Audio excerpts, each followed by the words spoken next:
Ladies and gentlemen, welcome to Housing for Our Whole Community, put on today by the League of Women Voters of Skagit County here in Anacortes. This event is being recorded. It'll be available on YouTube tomorrow. You can see your flyers for more information about that. We have an august group of speakers, and I'm Jason Easton. I'm proud to be moderating today. We'll hear from each speaker for about 10 minutes. They cover and have expertises in lots of different varying areas. And before we get to our first speaker, I'd like to thank our sponsors, Community Action of Skagit County, Banner Bank of Anacortes, the City of Anacortes, the City Council's Housing Affordability and Community Services Committee, the League of Women Voters of Skagit County, and Skagit Habitat for Humanity. So at this time, we'll start with our first presenter. Get right straight to it. Councilmember Ryan Walters. Well, good evening, everybody. Thank you all for coming out. Thank you for your interest in this issue. Thank you for braving the weather. I am Ryan Walters. I'm a city council member, have been on the city council for 10 years. I'm a member of the Housing Affordability and Community Services Committee, which is the council committee tasked with figuring out issues of housing affordability and availability here in Anacortes, and also the human services component for those of us who are less fortunate and are at the lower end of the income spectrum. We're going to talk tonight about the housing crisis here in Anacortes, here on the West Coast, and in some cases in the United States generally. The housing crisis is characterized by two main components. It's affordability and it's availability. And those are twin concepts that we're going to talk about together tonight because they're both important and they are distinct. We frequently get the question, what is housing affordability? What does it mean for housing to be affordable? And it's important to talk about that really up front, because it has to do with your individual household. There is no real affordable housing in the abstract. It's for your household. So these are HUD definitions of affordable. It's 30% or less of your household's income spent on housing costs. So housing costs is not just your rent or not just your mortgage, but it's your rent and your utilities and your homeowners association dues, and it's all those housing related costs. Now on the flip side of this, if you're spending more than 30% of your household income on your housing costs, you're considered cost burdened. Your housing cost burden. And there's nothing particularly magical about the 30%, except that a cost burdened household is an indicator that you might not be able to afford other critical and non-discretionary costs like healthcare, like childcare, like food, and like transportation, and you're more likely to become homeless. So that's why we talk about affordability in those terms of that 30% threshold. So what does that look like in Anacortes? This is a chart from our forthcoming Housing Action Plan that describes how many households in Anacortes, and that's the first line, all households, are cost burdened. So it's those first two components of that bar chart, 13 and 17%. 30% of households in Anacortes together are cost burdened, meaning they spend more than 30% of their household income on housing. And that first component, the 13% there, that darker orange, chose orange because it's Halloween month, is severely cost burdened. Because if you can't afford housing at 30% of your income, you'll just spend more to stay in housing. And so those severely cost burdened folks, 13% of us here in Anacortes, spend more than 50% of their income on their housing, leaving much less income available for all those other essential needs. Almost half of all our renter-occupied households that rent, are considered cost burdened here in Anacortes. And all of this is 2020 data. And there were a few events in the last 2 years that probably have skewed these numbers significantly. So, what's wrong with our market? And again, this is a regional and in some cases national crisis, so this isn't exclusive to Anacortes, But there are some facets here that we can talk about with respect to Anacortes that we can also solve. So number one, obviously rising costs, and we'll talk a little bit more about that. But in Anacortes especially, we have a very homogeneous market, meaning we're heavily weighted toward 3 to 4 bedroom dwelling units. There are some, but there aren't a lot comparatively of 1 to 2 bedroom units or small units. And that skews the housing market significantly for reasons we'll talk about. And one important thing that you won't see on here on the slide is that Section 8 housing choice vouchers are usable based on household size. So even if there is a household available, or a housing unit available for you to rent, if you have a Section 8 voucher, if your family size is smaller than a 4-bedroom house, the one that you found, you may not be able to use that voucher. And then finally, we have a very low vacancy rate, and that gets to the housing availability side of this issue. So let's look at housing prices over time. This line here is home values indexed to 2012, adjusted for inflation. We must do that when we look at prices over time. So from 2012 to 2020, house prices on average went up 70% here in the Anacortes market. Rents went up less, but again, this only goes to 2020. In the last 2 years, there have been significant other effects. And here's the final line, incomes. Incomes have not risen. Average median income in Anacortes has not risen anywhere near the pace of home values. Now, they've largely tracked rents, but again, that's up until 2020. The median household income in Anacortes now is $74,000. So again, this is about affordability. What about availability? Here's a chart showing our vacancy rates. Vacancy rates have been low for a very long time, and this first line that you'll see here is renter vacancy rates, hovering around 2%. But ownership vacancy rates are now at 1%, and in Skagit County, generally, the vacancy rate is consistently the lowest in the state. It rounds down to close to 0. So why is that important? I mean, if I told you what the vacancy rate is, I mean, is that too high? Is that just right? The natural vacancy rate for renters should be 5%. There should be 5% of the rental market vacant at any given time. And for home ownership, there should be 8% of that home ownership market available at any given. Those are the natural background rates of vacancies that economists will tell us about. And what happens is when we don't have those vacancy rates, people can't trade.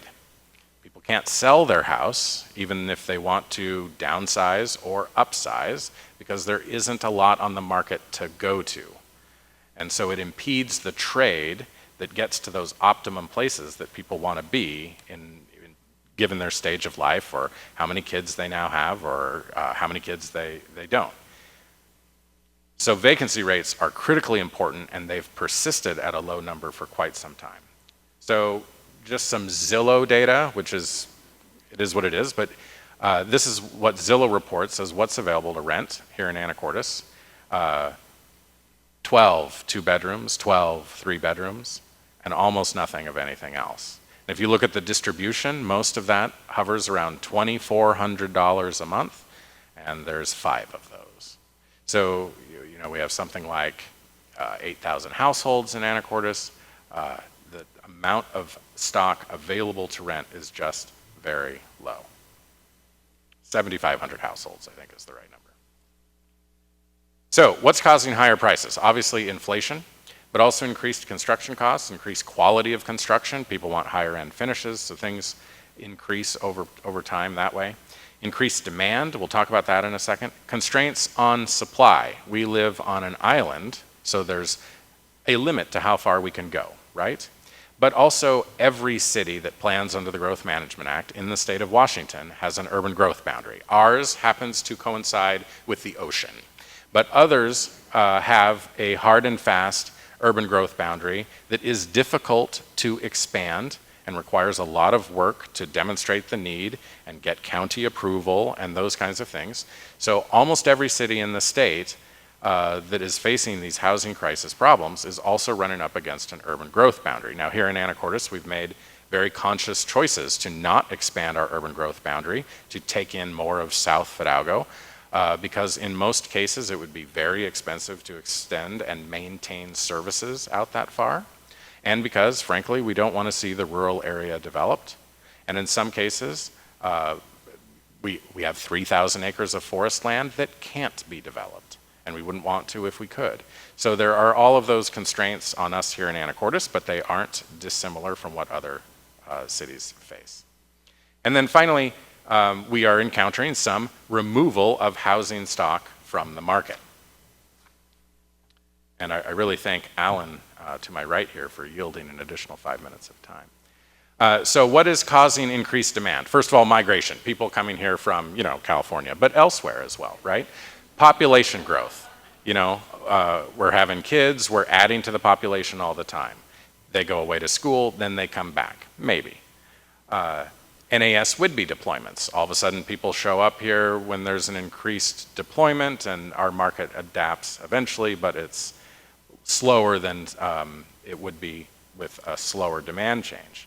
Vacation rentals. People remove housing stock from the market if they convert a unit to a vacation rental. We estimate that there are 334 second homes or vacation rentals in Anacortes, and that's 4% of the housing stock.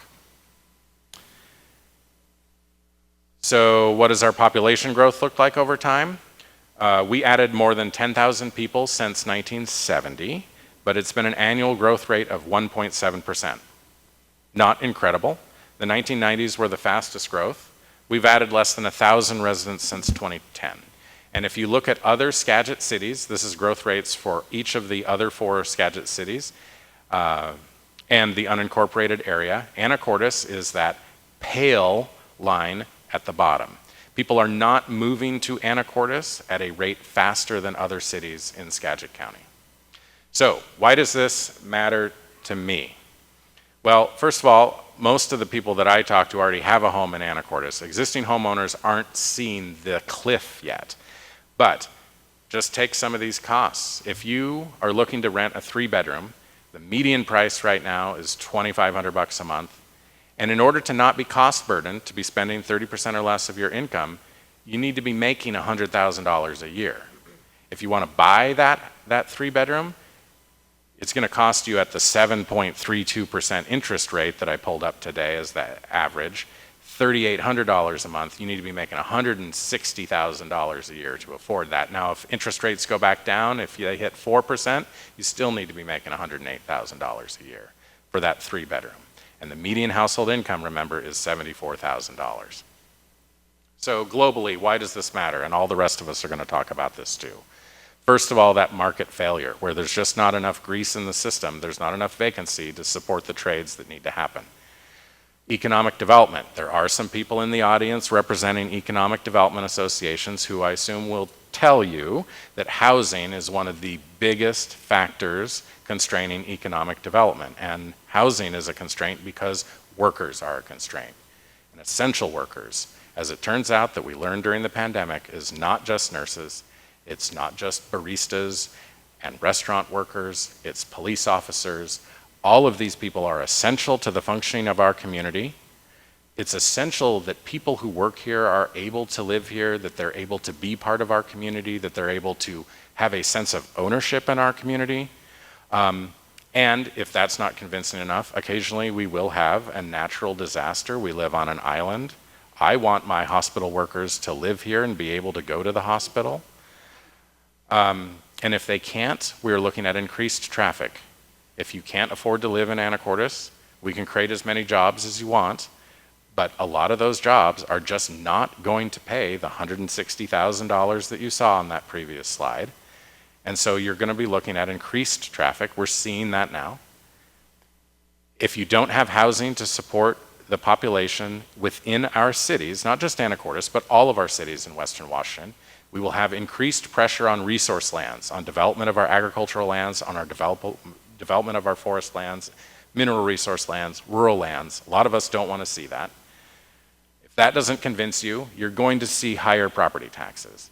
And we're seeing that now because if Anacortes prices rise faster than other areas in the county or in the state, there's a tax shift that occurs. and you end up paying more. And here's the news flash: the city and the county and the state don't get any more property tax overall. They get more from you, but because taxes are budget-based, there isn't more that comes into the coffers, so there isn't any more to provide for services as a result. And then finally, increased homelessness. Homelessness is linked to property values, affordability, and availability. So that's it's a top of everybody's mind, and it is very much connected to this whole problem. A really quick look at our housing production. In 2019, we adopted a new development code. Many of you I'm sure have heard of it. It produced, a year later in 2021, more townhouses, especially more multifamily. We are producing more housing now than we have in the past. However, 2022 is not currently looking like it's going to track 2021, and our housing goal, which was set back in 2016 as part of a cooperative effort involving the state and the city and the county and the other cities in Skagit County, is at 131 units a year, and only in 2021 did we meet that goal.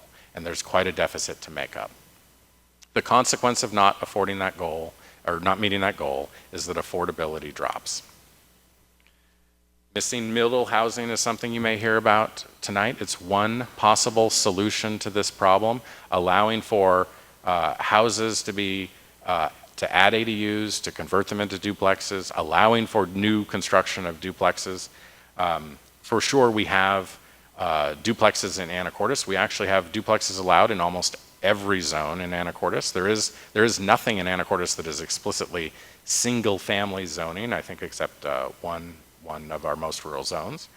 But it's difficult to accomplish that. And if you look around Old Town, in fact, you can find examples of small apartment buildings and older stuff that used to be permittable and now is much more difficult to achieve.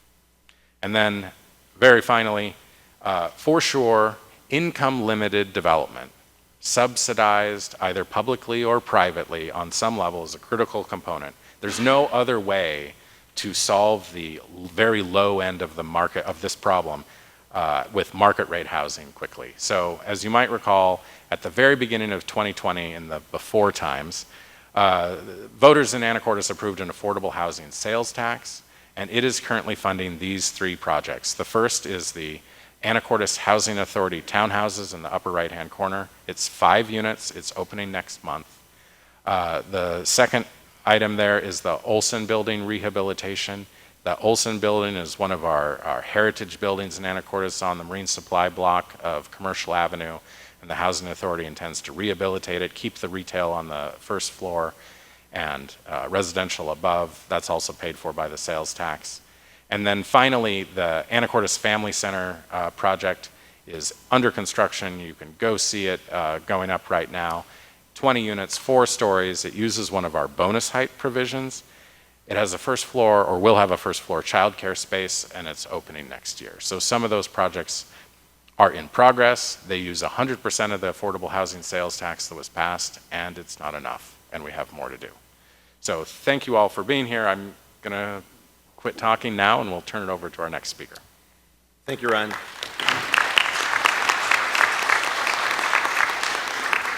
On the screens there and on the flyers that you were handed, the information that Ryan referenced, housingforanacortes.org, there's a QR code there at the bottom left corner on the back of your handout. If you'd like to take a look at that at another time. I want to thank Ryan. His comprehensive work on this for the last decade should always be recognized. And I, on behalf of my family, want to say thank you, Ryan, for all your hard work on this over the years. One of the things I've run into as a challenge over the years of working on affordable housing is panels don't often include all the players, but all the players would be too many people at the table. But I'm really thankful today that we have a couple of folks that don't usually end up being represented. And in just a minute, we're going to hear from Mr. Alan Rhodes from the Rockfish Grill and Anacortes Brewery, and later we'll hear from Josh Baldwin from Quantum Construction. I think it's important that we have that kind of breadth of conversation. Each one of you are given a small blank piece of white paper. You get to vote for your favorite moderator later, so make a note of that. But actually, that joke's not as funny as it sounded. You can write down questions. There'll be a question and answer period at the tail end for about a chunk, about a half an hour. And so if you have questions and you want to jot those down, you can raise your hand in between speakers or such, and one of the folks from the league will grab them from you. All right? All right, we're going to go on to our next speaker. I already gave him a pre-introduction, so I'll give him his real introduction. Ladies and gentlemen, we're really glad to have Alan Rhodes. He's a managing partner at the Rockfish Grill and the Anacortes Brewery. And no, Ryan did not take 5 of your minutes. So go ahead, Alan. All right. Thank you for having me here tonight. I think it's important that the information that's in my chart be shared with the people that are interested in the housing problem. It's pretty simple chart. We have 31 employees, and currently 29% of them live in Anacortes, and that's a good number. But the number that's disturbing is the next few. Almost 23% live outside of Anacortes because they can't afford to live here. Another disturbing one is they have to live with family. 33% of my employees are living with their parents or their aunt and uncle, some family member. Another problematic number is almost 10% of our employees don't live in Anacortes. They have to buy rent houses or apartments outside the area. Currently, one of our employees lives in an RV, but we do have one employee that was able to move back to Anacortes using the capabilities from the Anacortes Housing Authority. So that's a good thing, but that's 1 out of 31 people. It was alluded to 30% of a person's income should be the maximum for housing costs.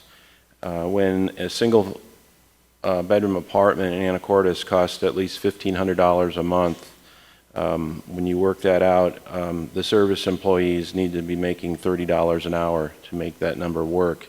And when I talk about service employees, I'm talking about the people that cut our lawns, the people that clean our houses, the people that run the 7-Eleven, that work in the hotels, the restaurants.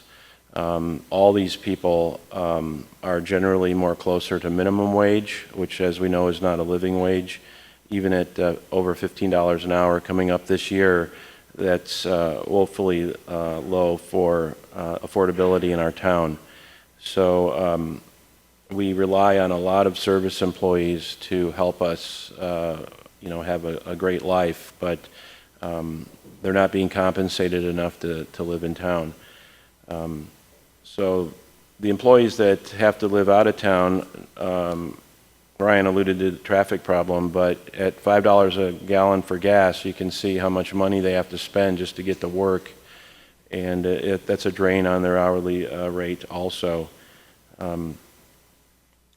So another economic drawback from a lot of employees living outside of town is they come to Anacortes, they work, they get their paycheck, and they leave Anacortes and they spend it somewhere else. So they don't get to add to the economic impact to the businesses in town.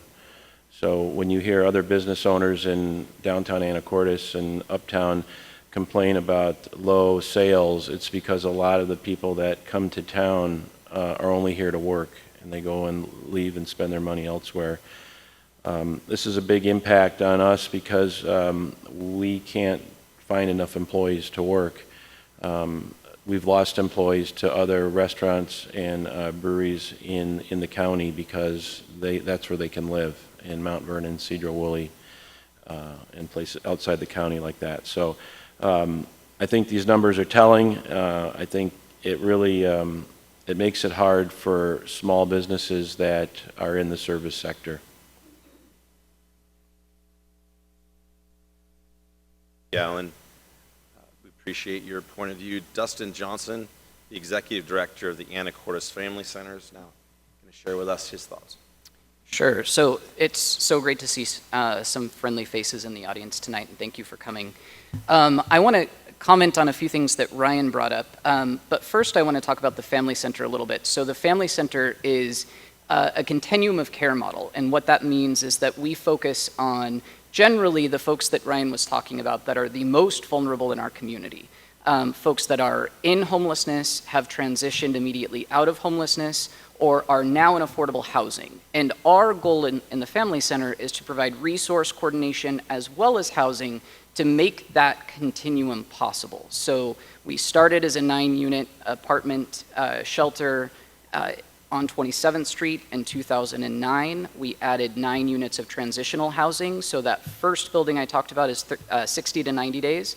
Our second building was up to 2 years, and we've, in January of 2020, opened 20 units of affordable housing. So you can see that as folks move along that continuum of care, the amount of resources that we plug in and wrap around the family to support gets less and less. And that really is the goal of the Family Center, to provide that intensive family wraparound support, intensive services to support that family out of homelessness and into self-sufficiency, and that's always been our goal.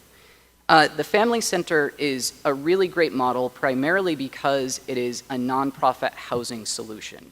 And that is really important for a couple of reasons. Number one, when we talk about kind of the errors of past years of affordable housing, a lot of the challenges that I often hear or criticism that often comes up from the community around affordable housing comes up around for-profit affordable housing developers that took advantage of tax credits in the 70s and 80s. And the goal of those were to provide a return on investment to the original investors. Nonprofits, our sole goal is to put that money back into the community, either by providing additional services or by providing additional housing. And that's exactly what the Family Center has done, and that's what our model is sort of really a beacon of hope and hopefully a bellwether for other organizations to look at. The other big part of nonprofit solutions is that we have built-in relationships, and we can leverage those relationships to ensure that the folks that need help are getting connected to the help and served by the help that they need. So we're able to work with folks that are on T Avenue right now to build relationship and rapport, to hopefully get them into mental health services, chemical addiction services, get them into jobs and supportive care so that they can get on the road to self-sufficiency. And that's what we've done for the past 13 years and hopefully will continue to do. The other part is that we have a lot of provider coordination. So we are an integral partner with the city, for example, both APD and AFD, our parks department, our library, and we are a partner with them to ensure that the city has the resources available needed to meet the need of the residents in Anacortes.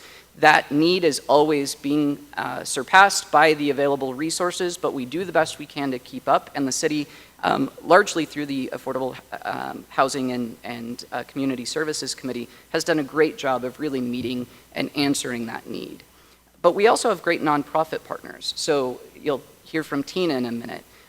We have a great relationship with the Skagit Habitat for Humanity program, where our residents have the opportunity to eventually become homeowners through Tina's program. We're really excited about that.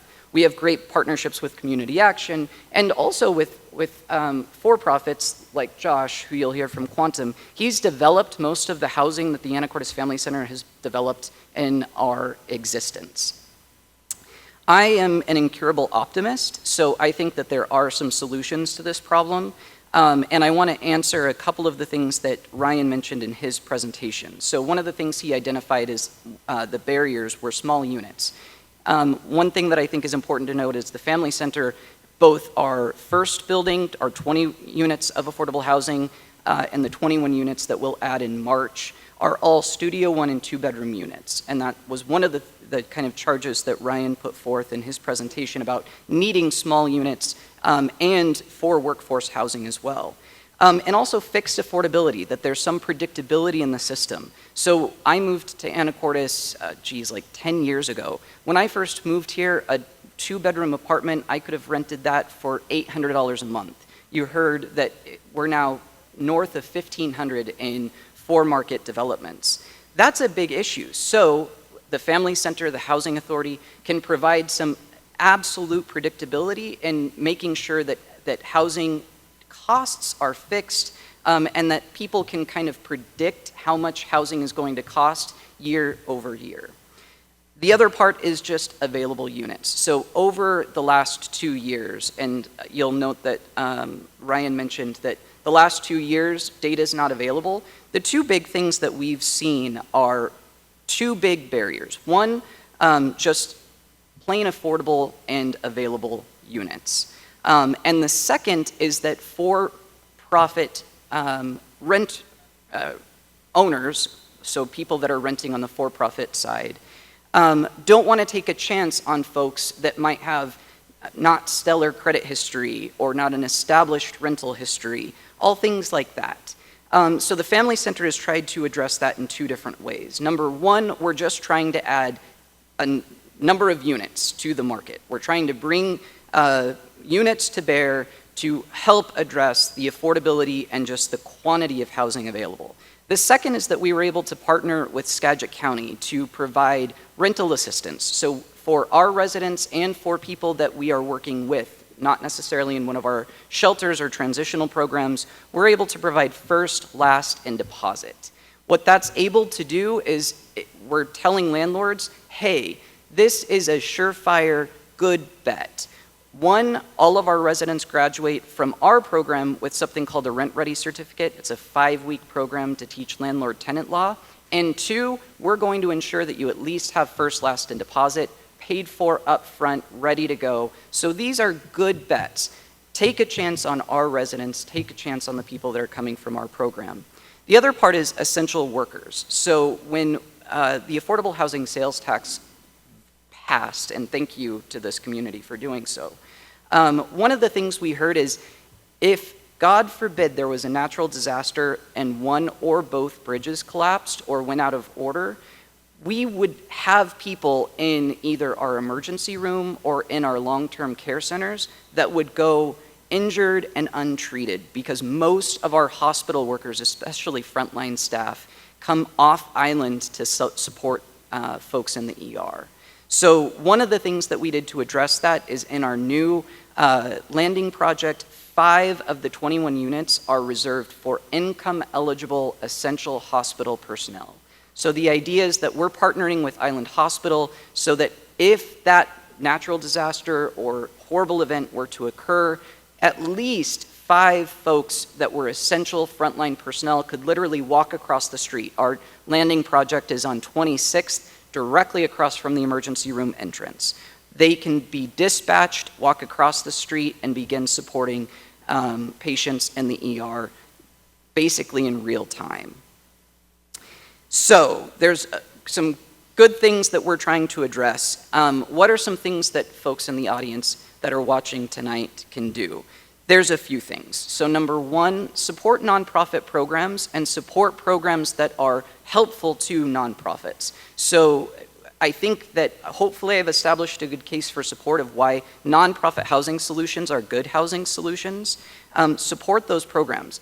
Vote for propositions that support nonprofit development, donate to nonprofit development, and make that possible. I can tell you that our first apartment complex, the 20 units that we developed in January of 2020, would not have been done if it weren't for private donors. All of that project was built because of private philanthropy, exclusively. Talk to your legislators. There's 2 big fixes that can be done pretty much easily and almost immediately. Number one is sales tax. So on our landing project, the thing that Josh likes to remind me of is that at the end of our project, we will have about $600,000 of sales tax due on that project upon completion, right? That is a huge burden to put on an affordable housing project that's not making an appreciable income, right? All of that money is going back into the project. And 2, make property tax an easier fix. Right now, property tax is fixed to the ways that a project is funded, not by the way that it's doing business. So we are not getting a property tax exemption just by providing affordable housing. It's tied to all of these arcane funding fixes that the legislature can really easily fix and make much easier for nonprofits. And just simply, it will make projects more possible and pencil at the end of the day, and make nonprofits take the chance that affordable housing is a good bet and something that won't, at the end of the day, take money from the coffers of essential services. So please talk to your legislators about those fixes. That would be great. Thank you.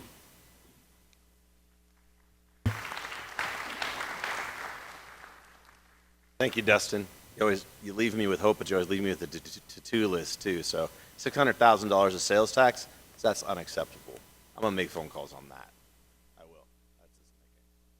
Well, it's a pleasure of mine to introduce the next speaker, the one who brought up the sales tax issue, Mr. Josh Baldwin. I'm sorry. It's not me. No, I'm glad. I like it to do. I kind of like going after a bunch of people because I get to build on what they've been talking about. Good evening, I'm Josh Baldwin. I work for Quantum Construction, and you'll hear a lot of things echoed in what I'm about to say that you've heard in the speakers beforehand, and I really enjoy that you're going to hear a couple of different ways. So I'm going to start off with a thought before I dive into construction costs. The National Association of Home Builders has a priced out methodology that takes mortgage underwriting standards and applies them statistically to home ownership.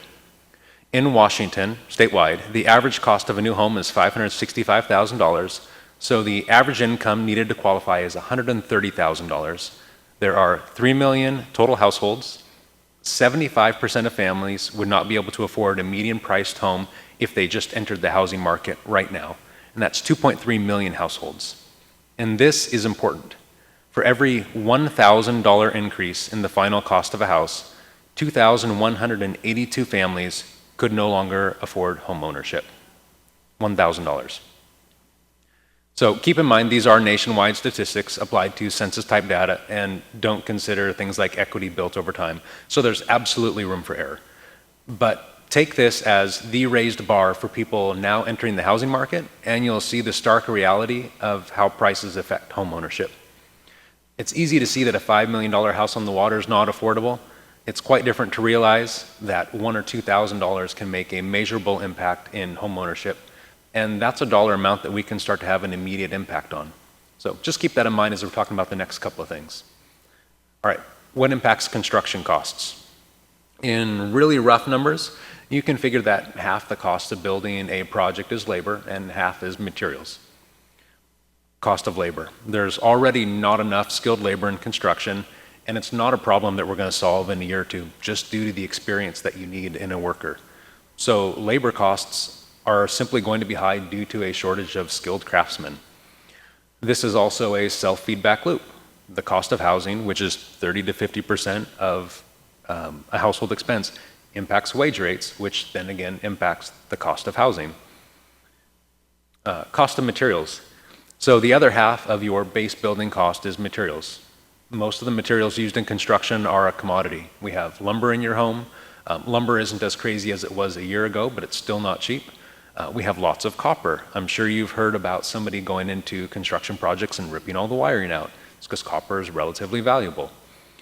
We've had a slew of various issues over the last few years, especially affecting construction pricing. We've had supply chain issues. We've had COVID factory shutdowns. We haven't had enough microchips to put into appliances. We've had rising fuel costs for transportation. We have tariffs on Canadian softwoods. And of course, all of these are trades that are, all these materials are reliant on workers, and those are also in short supply. So while purchasing materials for a house doesn't quite feel as much as like you need to sell your kidney to do it this year as it did last year, it's still not cheap, and it seems like not a week goes by where we don't get a cost increase from one of our suppliers. The cost of drywall just went up, the cost of insulation just went up, the cost of an electrical panel just went up. Other things that affect all of those, the cost of financing. Without spending a lot of time on this, thank you, Ryan, for taking that on earlier. The cost of financing absolutely plays into what someone can afford to spend on housing. And also, monthly costs like utilities and insurance affect housing affordability. Cost of land. We're on an island that has a limited amount of buildable land. People like it here. which drives up the cost of land.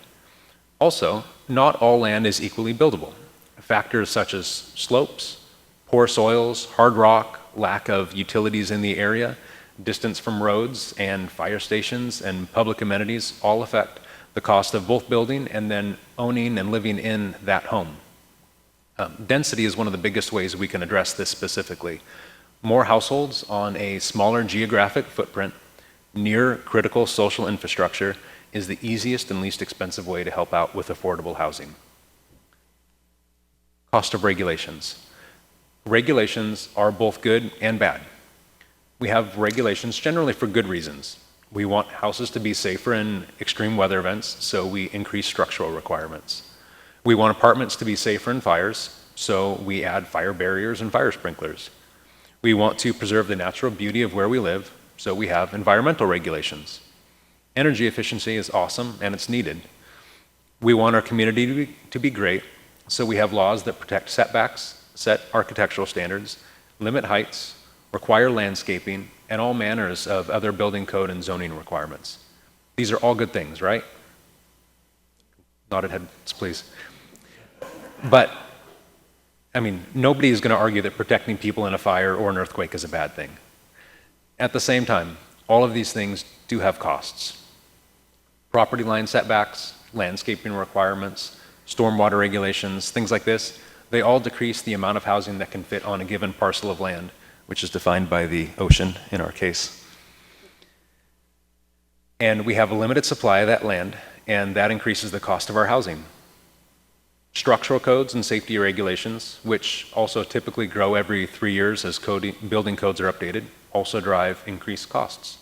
Again, these aren't bad things, but we do need to understand that all of them come with a real dollar cost. Cost of risk. I don't think anybody is really surprised by anything I've said so far, but I'm sure a lot less people in this room have thought about risk as a building cost. Building is just like any other investment. The riskier it is, the higher the incentive it has to be to take on that risk. So let's think about somebody who builds a couple of speculative homes at a time.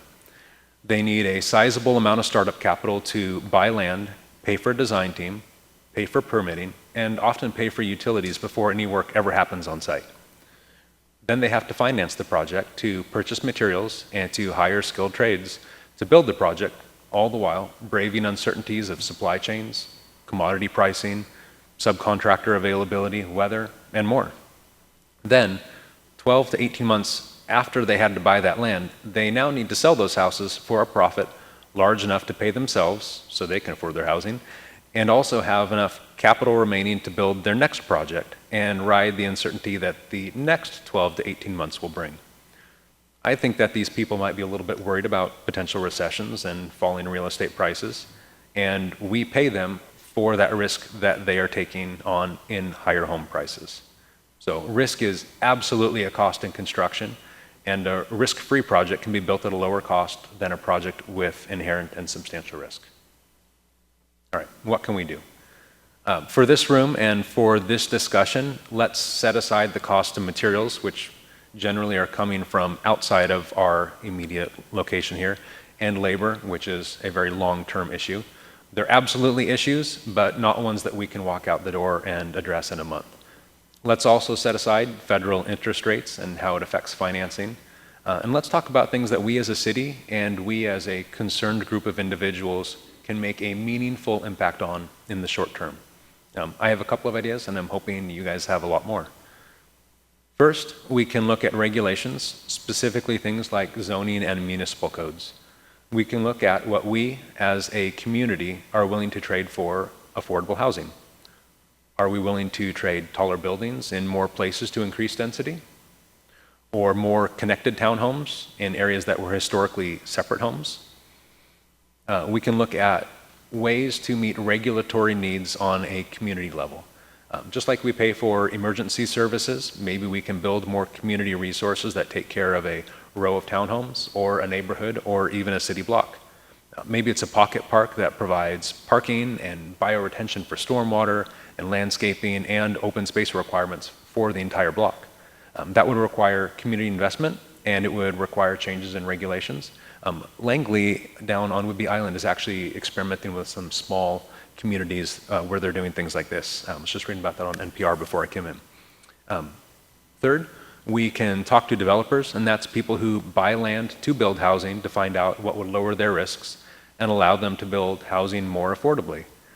Maybe it's taking zoning a step further and coming up with some pre-approved guidelines where if you want to build townhomes in a certain area, you build it exactly the way that it's set up, and your plans are approved in less than a month, and now it takes away some of the risk of purchasing that land.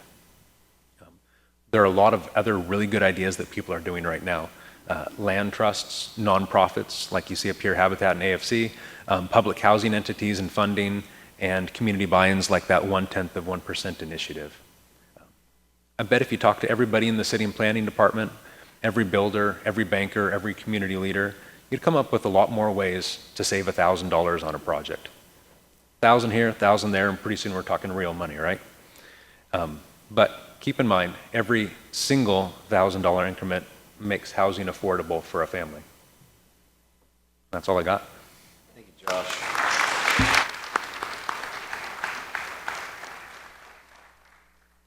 Thank you, Josh.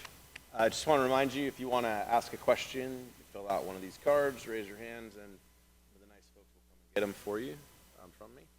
Next, I get to introduce my friends, although almost like they're all my friends, but Tina Tate, the CEO of Skagit Habitat for Humanity. Could you share some wisdom with us, please? Yes, thank you. Good evening, everyone. Thank you for being here. You guys just all made my job a whole lot easier. I can cut mine down to like 4 minutes because they said everything that I needed to say. I'll tell you a little bit about what Habitat does and how we're a little bit different. Habitat, Skagit Habitat for Humanity, builds homes. We build affordable homes that people can buy and live in and build families. And we do that in a unique way.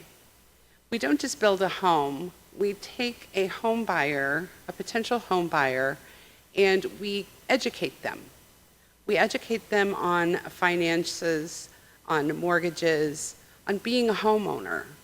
We give them information that I'm sure all of us wish we had had when we purchased our first homes, and that is how to take care of your home, where to shut off the gas, where to shut off the water.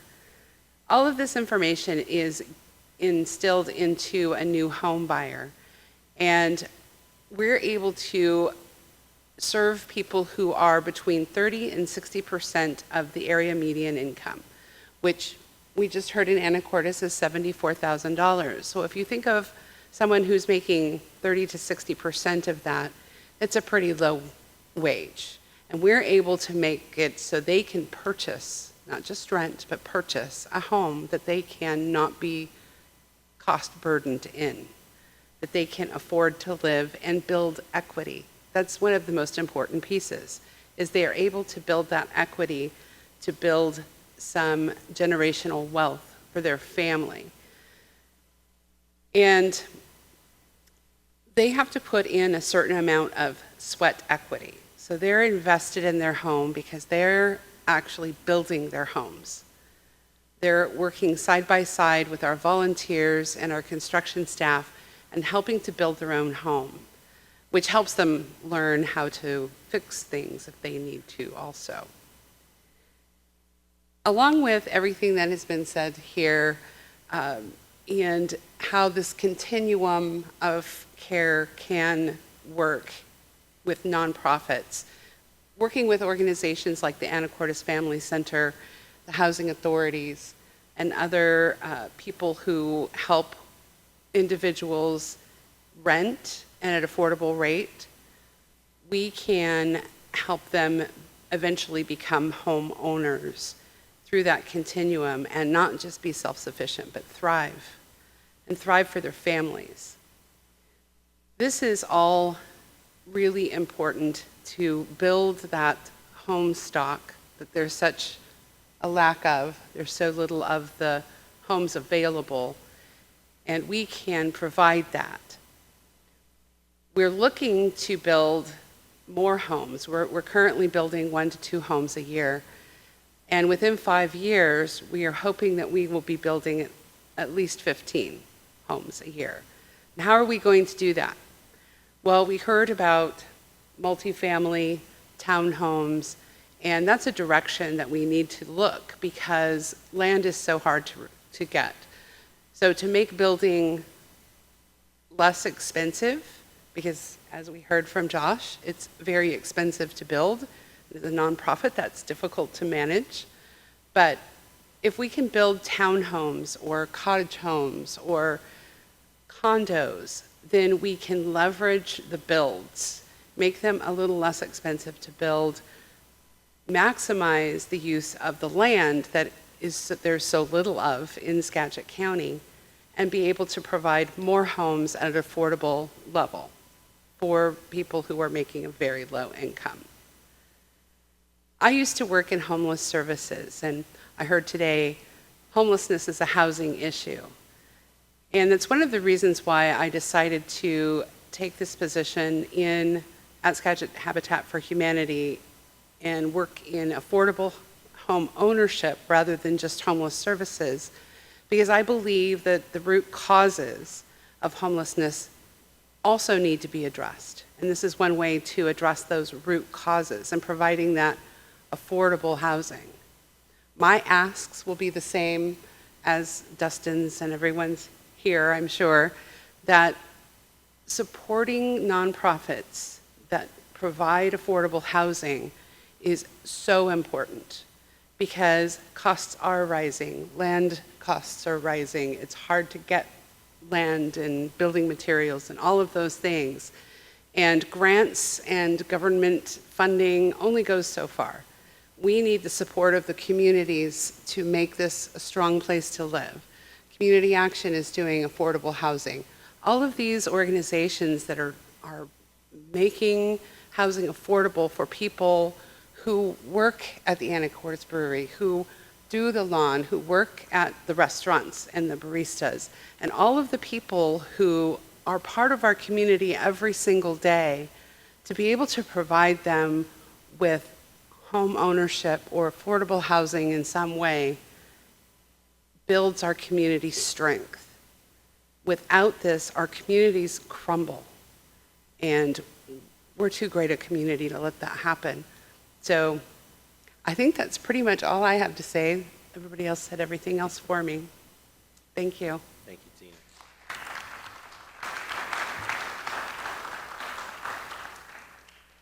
All right. Hidden cleanup. Elizabeth Jennings, Community Action, the Director of Community Engagement, and a passionate speaker on this topic. Good evening, everyone, and thank you so much to the League of Women Voters for engaging all of us in a conversation about how to make a healthy community. Thank you to the League. So I am just going to summarize a few of the things that I've heard tonight. And what is really exciting to me is that we have some smart folks up here who very articulately define the problem, but also what the solutions are. And that is the good news, is that the housing crisis is not just a housing crisis, it's a set of solutions we can work on together. And the vision of Community Action of Skagit County, we've been around since 1979. Our vision is what you heard from all of my colleagues up here today, which is a community where everyone works to end poverty in Skagit County. We can do that by working together. If you know Community Action of Skagit County, it may be because you or a loved one needed services. So one way that we work towards that vision is we are the coordinator of coordinated entry for homeless services with all of our homeless service provider partners. We provide energy assistance to lower that housing burden on seniors and families. And a lot of those other wraparound services that we heard help people be successful in keeping their housing. We also work on community change. The upstream solutions that my colleagues here were talking about this evening. For example, on the food front, We run the Skagit Food Distribution Center, which gets food out to all of the food banks, and we've also moved into housing development because, as we've heard, there's not enough of us getting into it. We all need to be getting into it. So what I'd like you all to do today is, if you're here, you already know there's a problem, and you're probably working on solutions, right? And I see a lot of folks that I know that are working on solutions. So my punchline tonight is spread the word and grow the movement. Get our neighbors, our fellow congregants in the pews at church, the people we work with, help them say yes to the solutions we've heard about. Because where we are finding resistance is when people say, not in my backyard. So focus not just on the policy solutions you heard here today, many of which are very good, by the way, but on values. What is it that we all agree on? Putting people at the center of solutions. Here's one. You can repeat after me if you want to. We are all better off. We're all better off when everyone who lives and works in Skagit County has a safe and affordable place to call home. We know our employers are working hard to pay fair wages, but we cannot put the burden of solutions on employers and on our small businesses. The housing costs have to come down in the ways that we heard about tonight.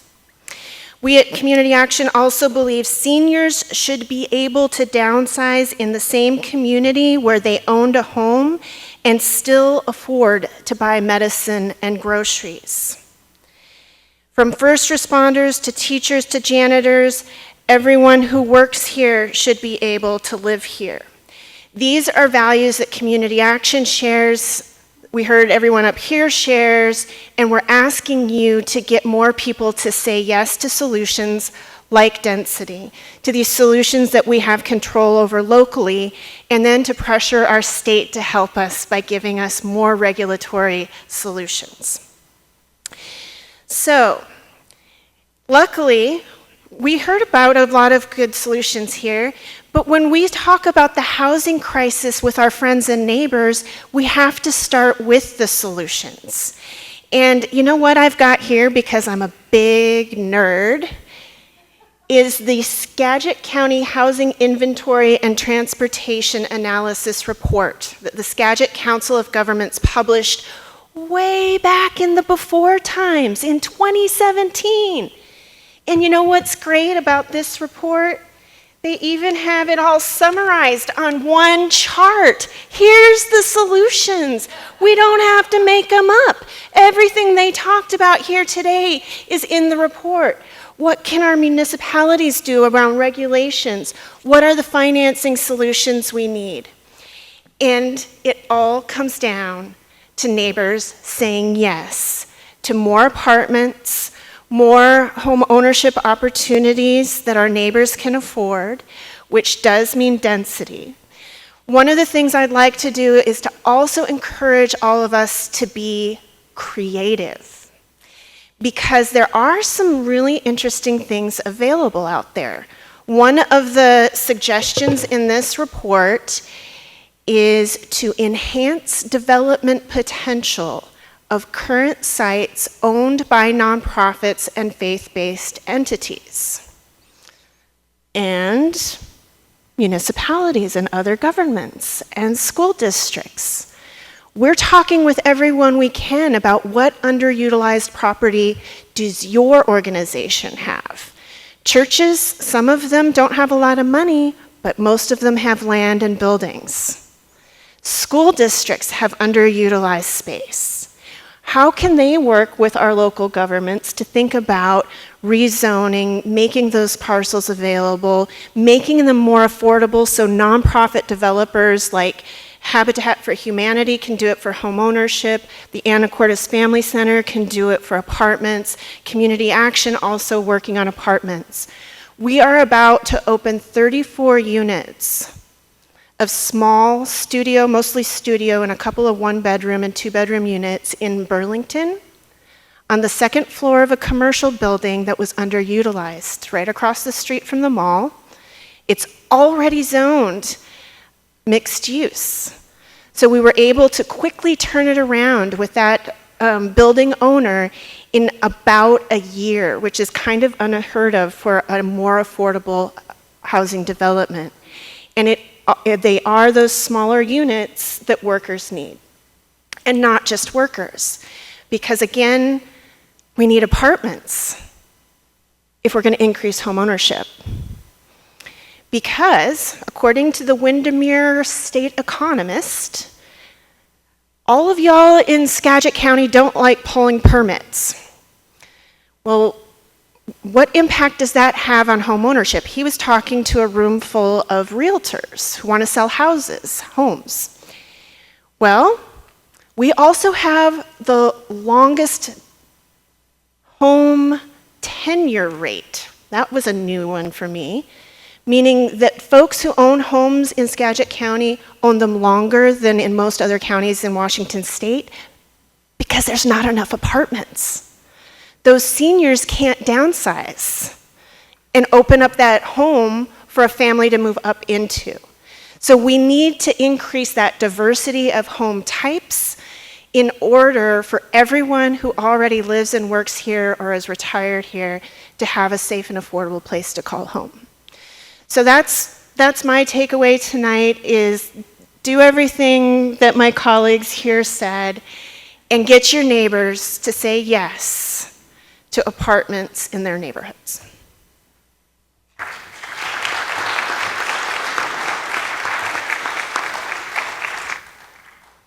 The power of being able to give local and see proof of concept. All three of the nonprofits on the stage literally have projects that you can see. You can touch, you can be at that grand opening that happened that Liz was talking about just a little while ago. Obviously, it's not hard to miss Josh's crew and Dustin's team coming up out of the ground there on commercial, but we are super fortunate to be able to have that and have such strong local nonprofits. And to Alan and to Josh and Ryan, the willingness to want to make that better for us to be able to build more in the future is an easy thing to say from a political point of view, or from somebody who doesn't have any money in the game. It might be easier for you and your family to go build houses that make more money than what you're working on right now. It might be easier for Alan to relocate to someplace like businesses do. But for the fact that all of us have stuck through this, I believe we'll see the other side even better. And like Liz said, Dustin said earlier, right? Hope is contagious, right? We're hopelessly addicted to optimism. Maybe I hijacked that quote, but we'll go with that. All right, I'm going to start a round of rapid fire questions. Here we go. This one's for you, Mr. Councilman. Ryan, how can public ownership of land assist with the creation of affordable housing in Anacortes, or could it? Well, I have some slides for that. There goes the rapid fire. We are looking right now at the possibility, maybe hopefully the probability, of leasing for $1 a year a couple of parcels in the west numbered streets of Anacortes that are vacant, that were given to the city as part of a development for a park. They're in the middle of a block. At the end of the block is a parcel that was given to the city for a stormwater pond, which we don't need anymore because we upsized the pipe. So we're talking about trading those locations, putting the park on the corner lot, and making available those lots in the middle for a Habitat for Humanity project. And so hopefully you'll be hearing about that project in the next 6 weeks or so at a city council meeting. And hopefully city council as a whole will be supportive of moving that project forward. The city also owns a substantial amount of land at Sharp's Corner, behind Country Corner restaurant there. And we haven't really explored the development of that public property as housing. We've talked about it, but it does require a significant amount of planning. We wouldn't turn that over to any particular developer for the production of single-family homes because it's a greenfield development without a neighborhood. So it has the potential to do multifamily and other types of housing at a greater density there.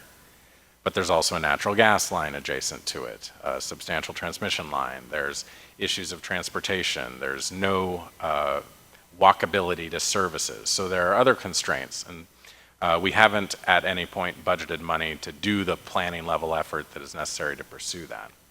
The city doesn't have a lot of other public property that's undeveloped around town other than the forest lands, which are protected, and our parks, which we're not talking about.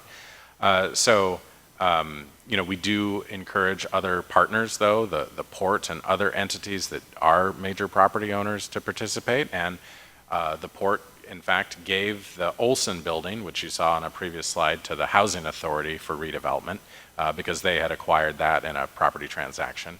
And so there are other opportunities like that. Now, in our housing action plan, there's talk about the properties that the Samish and Swinomish Indian tribes own. I think it is less likely that we're going to get them to turn those properties over to housing. But the Swinomish tribe is apparently pursuing a housing development associated with their Dijwalik Treatment Center, which would be for inpatient treatment and would be particularly useful for solving some of the persistent problems that we have with drug abuse in the community. Thank you, Ryan. Whoever asked the question before I did to Ryan about Sharps Corner, the Sharps Corner question was actually sent up here, so it's already on people's minds, so thank you. So we're going to try to keep these under what Ryan just did, however long that was, because I got like 15 more. Liz, can you answer this question? Land trust developments have been a solution in some areas. Is that a possibility in our area? It is actually currently not only a possibility, but a going concern. So we were very happy at Community Action of Skagit County many years ago to help get the Skagit Home Trust up and running, and it spun off as a separate nonprofit organization. And probably Tina could speak to some of the partnerships between the two nonprofits, the Skagit Home Trust and Habitat for Humanity. I believe the oldest home trust in the state is in Whatcom County, Colson Community Land Trust. Before the session started, we were talking about Opal on Orcas Island. And I appreciate the question because I'm middle class because I got a first-time buyer low-income loan back in the mid-90s and bought my first house back in Wyoming with a similar model that kept the down payment and the mortgage affordable to somebody who was making $7.15 as a daily news reporter at the Laramie Daily Boomerang. So, Tina, would you like to add anything about home trusts in the county? Yeah, absolutely. So Habitat and Home Trust have partnered with a couple of projects, one in Mount Vernon and one in La Conner. But also Skagit Habitat for Humanity is going to be looking into doing their own land trusts, so land leases. So we're hoping to go that direction because it just makes more sense. Thank you, guys. Josh, how can we as a community, and what can we do as a community to entice a builder or developer to commit to building an entire building of smaller units that are then would be obviously more affordable rather than just a few units in a large building? That's a big question. I like to use the word hero to describe it, and a hero might be a person, but a hero might be a regulation or some sort of program that entices them. If you just look at basic market, what it costs to physically build something, you cannot build affordable housing. You can't entice somebody for profit or not to build affordable housing. I built my own house 5 years ago. I put in over a year of sweat equity into it, and I was cost burdened moving into my own house as a builder, building something for less than anybody in this room can build for, and cost burdened myself, again, putting in very long nights putting it together. So if you want to take a project and make it affordable, now keep in mind, you do have to have that availability that we talked about. Your entire market has to be healthy. There has to be housing availability at a lot of different levels, not just at a lower affordable level. But if you want to make those lower income affordable houses built, or tiny homes or townhomes or anything like that, there has to be some sort of outside of regular free market capitalism initiatives. There has to be something pushing that forward, that hero.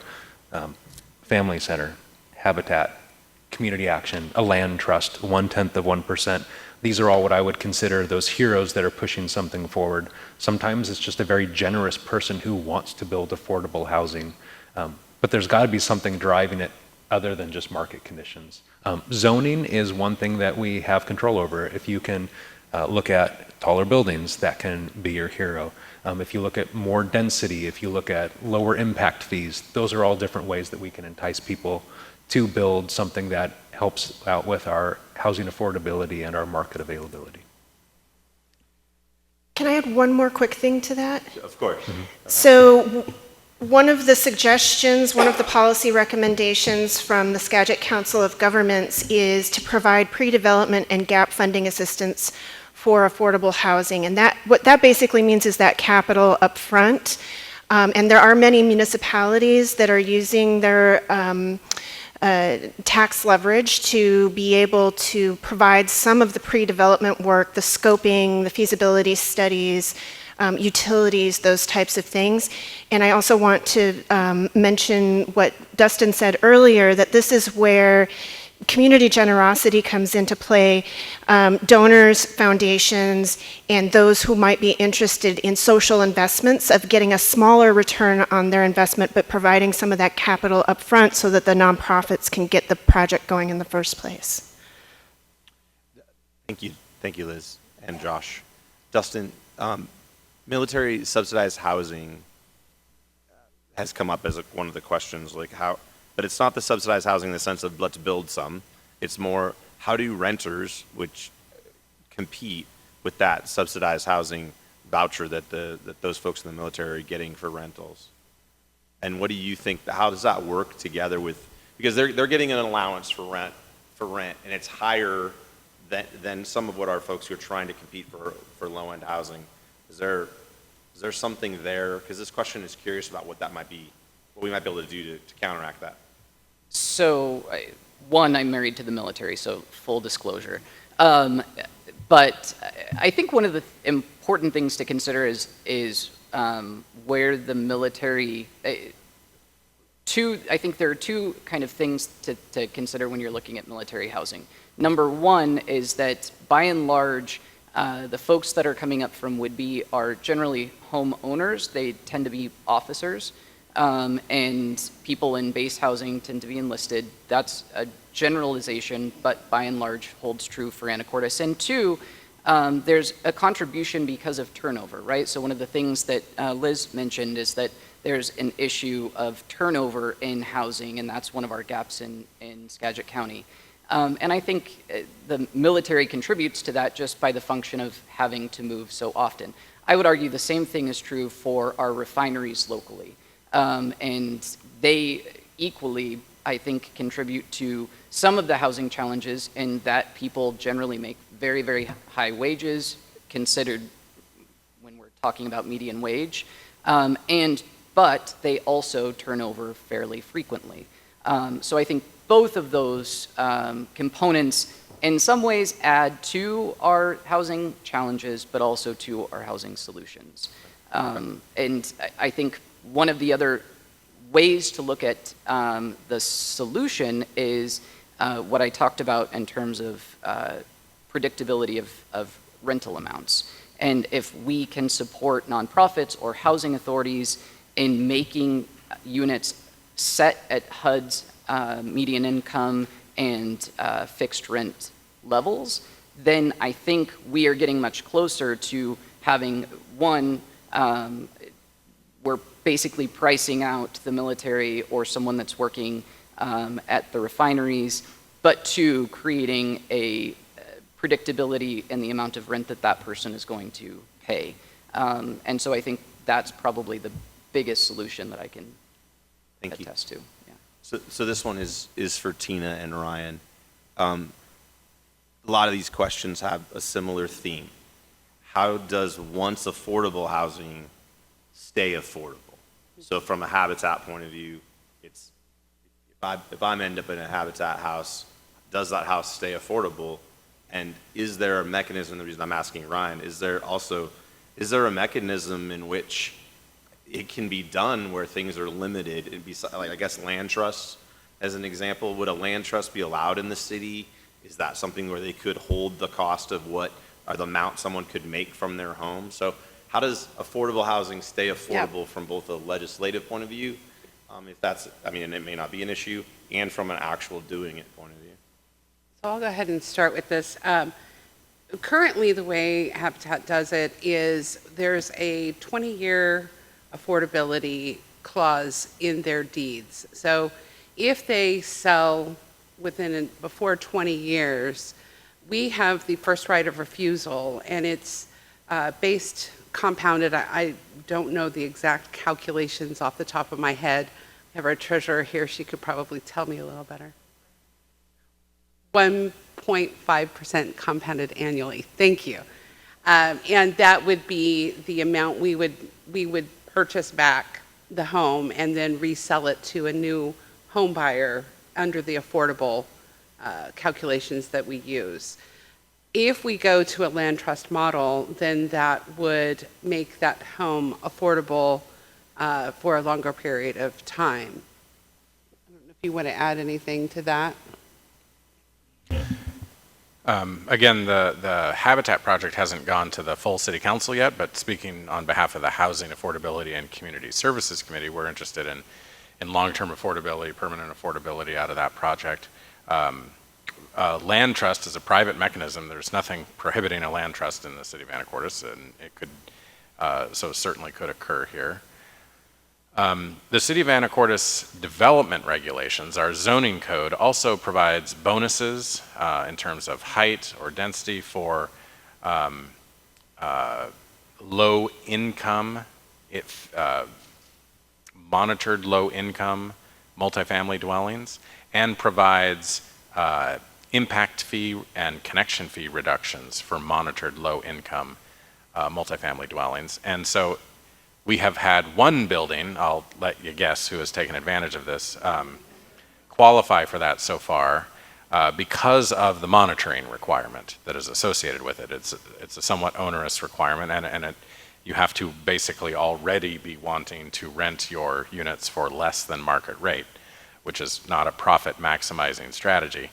But it is available, and it requires a long-term commitment in order to take advantage of those provisions. I think for our connection fee waiver, it's a 50-year commitment. We'll double check your paperwork. But actually, it was the bonus height that it has the long-term, the time limit, the 50 or 40, whichever it is in the code. For the connection fee and for the impact fee, it's permanent. If you change it from an income limited unit, you have to pay the then current fees. So we have those mechanisms for protecting that. Thank you. So this is one of my, I've been doing some of this kind of stuff for a long time. This will probably be one of my favorite questions I've ever done. Many people say, quote, heck yeah, to the idea that the ideas we're talking about until an apartment building goes up in their neighborhood.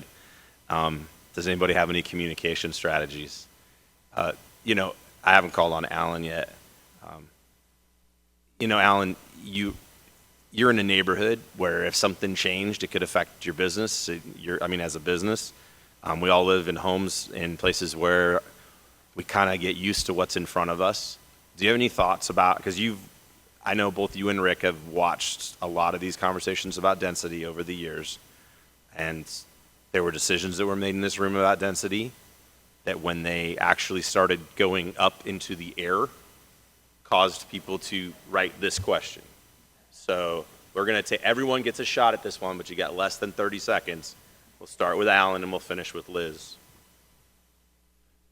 I think that it was brought up by members of the panel here that the community needs to make choices, and some of them are going to be hard choices, and things just can't stay the same as that always has been. There needs to be change and solution.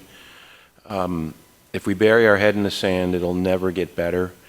There's going to be areas of town that will change, and we're already seeing that. And I think that we can create the kind of development that you see down in Seattle, where we have residential above retail space. I think we can do a lot of that downtown and uptown especially. There's a lot of blank property uptown. Unfortunately, it looks like some of the businesses that are being placed there aren't generating sales tax revenue, which is a real problem for the city on a major commercial street. I just think that it takes the town to want change for the good, and some neighborhoods are going to change, but change happens and it's required. How do we communicate about this, Ryan? Well, I think it's not just about communication, it's also about the policy choices. Growth needs to be broad-based, it needs to be incremental, it needs to be integrated into neighborhoods, and it needs to not dominate neighborhoods. Ideally, a strong town evolves organically so that you have height adjacent to your commercial core. It spreads out over time in an organic and an evolutionary way, which is acceptable to people because it happens slowly and because it happens naturally. The artificial constraint that we have had across most of the United States since World War II has been single-family zoning, which has prevented that from occurring, and then homeowners associations and other components that have really prevented organic growth of cities. If you look 100 years ago, cities didn't look like what they do now. They had a lot of height in their central core, and it spread out slowly towards the rural areas. And we actually really need to get back to that model of development because it's a stronger model of development. And the way to do that is really not to do that with a bunch of tall buildings all over town. It is to do that with height where we have existing height and filling in gaps. I've been an advocate of height in our central business district for 10 years because it will bring more vibrancy to downtown, it will bring more people downtown.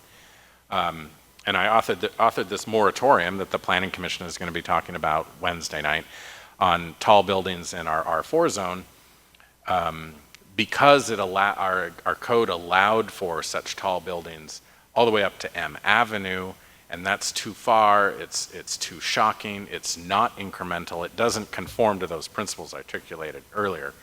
So yes, communication is important. The need needs to be communicated to people. The critical nature of the need needs to be communicated to people. But the policy choices also need to conform to those values, I think, to really get support. It's not entirely a communication issue. I think one of the big communication pieces that can be really helpful in this conversation is locality. So both the Family Center and the Anacortes Housing Authority prioritize people on their wait lists that are from the local area. And I think if you make this personable and relatable, these are your friends' kids that are coming back from college, or your grandparents that want to downsize, like Liz has mentioned several times. If you make it your, instead of just some person moving up from Seattle, and instead make it your barista or the person that gives you your prescriptions, if you personalize it and make it clear that it's somebody that's from your community, I think that it takes that abstract away and that fear away, and it makes it much more relatable and understandable. And also, it's a value added. Before Tina goes, we should recognize that the tax increase that passed, there was great communication that was well received by the community. There was an understanding, and is an understanding of what was going to be, what the return on my investment by voting yes for that was. So I think that is an example that when the right things come together, the right project, the right organizations, and the right timing, voters or neighbors can get behind things. Tina? So I think, I'm assuming that the person that asked this question might be someone who would want to communicate it out to others. And advocacy is a big thing. Advocating for this to people that you know, to your neighbors, talking about it. Events like this, it's going to be on YouTube. Share that out with your neighbors, with people you know that maybe would be against it. I think the more that we can talk about it on a regular basis, share these kind of events with others who are not just advocates for or people who are interested in the issue because they're interested in the issue. We need to get the other people that maybe might be against it here to listen to these events or see them. So advocacy, you be the advocate, talk to people about it. And that really is the way to slowly spread the word and get people on your side. Tina and Dustin answered this way better than I could, so I'm going to give a couple of kind of related nuggets to this. Number one, I've been in a lot of discussions over the years with people who are making decisions about housing or building heights throughout Anacortes. And what I want to say is that I've heard a lot of very thoughtful discussions and a lot of considerations of people both who need the affordable housing and who might be impacted by that taller or more dense housing. And so there's a lot of consideration and thoughtfulness going into that. And it's really important to communicate that people are trying to make the absolute best decisions for our community based on a lot of different factors. I also, I'm going to bring up my pessimistic side for a minute. I remember one specific example when I was looking at a piece of property with somebody, and I told them, just imagine you're building here, somebody buys that lot in front of you and builds the tallest, ugliest house allowed by code right in front of you, and is that what you're going to consider as you buy this? So if you look at current zoning right now, there are a lot of places that are, I want to say, kind of underdeveloped, at least height-wise. You could put a lot of larger buildings in a lot of places that currently aren't there with zoning that's been in place in some cases for decades. We just aren't seeing it, and I think we're starting to feel enough community pressure now that some of these taller buildings are going up in places, in a lot of cases, that could have been built 20 or 30 years ago. They just haven't been built in the past. So we're going to see some of it. I like the communication strategies that you guys talked about, so I'll turn it back to that. Okay, here's the challenge for you, Liz. Yep, I'm gonna give you you get to close. You get to bring the 1 minute close. I'll bring the thank yous. We'll all go home. Can you do it? Got it. Cool. Repeat after me. We are all better off when everyone who lives and works in Skagit County has a safe and affordable place to call home.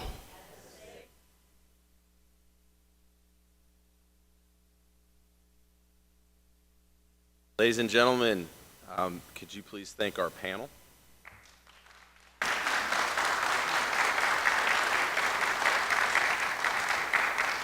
We want to thank our sponsors tonight, Community Action of Skagit County,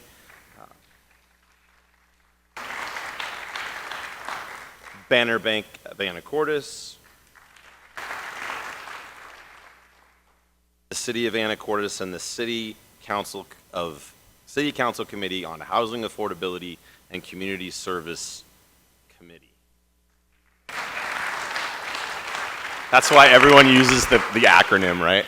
Yeah, that was close. That's close not enough. even close. I do want to also recognize that Councilmember Carolyn Moulton is here in the audience. Thank you. She serves on our Housing Affordability Committee. Yeah. Give John a shout out too. Give John Sternlick a shout out too. Yeah, he was lower on the list. And Okay. Christine Cleland McGrath, I don't think is here tonight, but she was at the Family Center fundraiser, which is occurring at the same time, and she is also on our City Council Housing Affordability and Community Services Committee. And Police Chief Dave Floyd is in the back. He spends a lot of time with us on our committee. And then Planning Commissioner Jack Curtis is here in the second row, and I might have missed others, but thank you all for being here. And I guess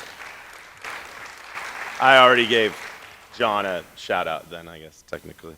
I'm glad you're here, John. And the league, and I want to just say thank you to Mitchell. He's up there making sure we're all on video. It'll be on the website, and the league's website address is on the back of your flyer. It'll be there tomorrow. I want to specifically thank Margaret, Wendy, and Ed from the league. They are great hosts, and thank you so much for doing this and for stretching yourselves beyond sort of maybe what you would normally do this time of year. Just it's kind of a hint, but it means a lot to all of us because this is a really important thing for all of us. All right, so thank you and good night.